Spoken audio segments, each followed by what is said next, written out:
The other thing I tell my dealers again is don't spend more, just spend differently. Because the other thing, if you've ever been in my workshops, I say making money is not about spending more money. It's about taking the money you're currently spending and spending it in a different way. Okay, so I tell all of my dealers what I want us to do, and I want you to think about this. I want you to think about my marketing money, your marketing money for 2013. Number one, how much money should you set aside each year for marketing? Anybody know? Okay, I'm going to give you a rule of thumb, 3%. So I tell people 3% of your projected total revenue, service, parts, whole goods in 2013, that should be your budgeted amount for marketing. Then you use every drop of co-op you could possibly get in addition to that. But I want you to throw 3% of your own money in based upon not what you did last year, because we're not trying to do what we did last year. We're trying to do what? Something different. So we do it projected based upon what our numbers are going to be for 2013. Now, none of us know what our numbers are going to be. Would you agree?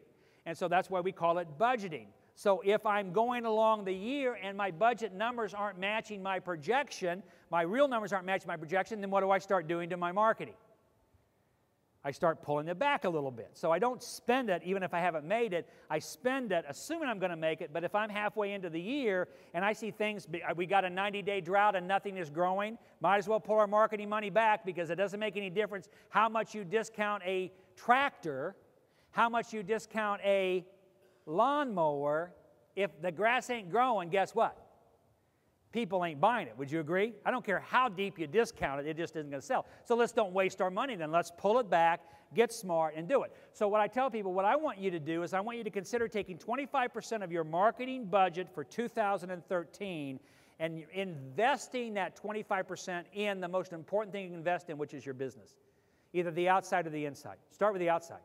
So don't spend any more money. Just take what you were going to spend, and don't give it to newspaper, don't give it to radio, don't give it to Girl Scouts, Boy Scouts, the softball team. Take what you were going to spend, 25% of it, and invest it in your business, in building the look and the image and the things like this. The outside, I don't care if you have to put sod down, sprinklers, whatever, put it there. Then next year, do what again?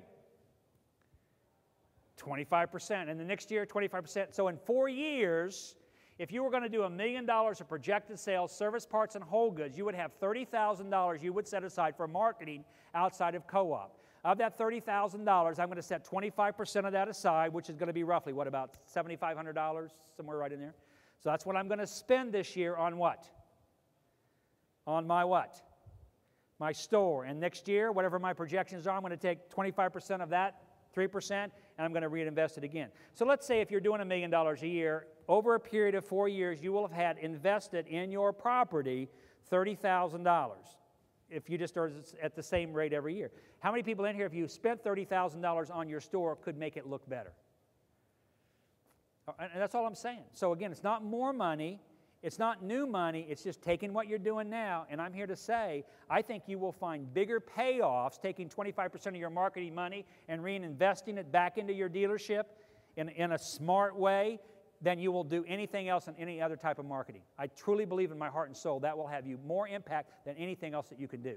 And the cool thing about it is once you get it all done, then it's done. Unlike a billboard that you have to buy every month, right? Once I do it, I do it. It doesn't mean you don't have to keep it up, but I don't have to spend the same amount of money from that point forward to do it. So that's what I want you to be thinking about doing.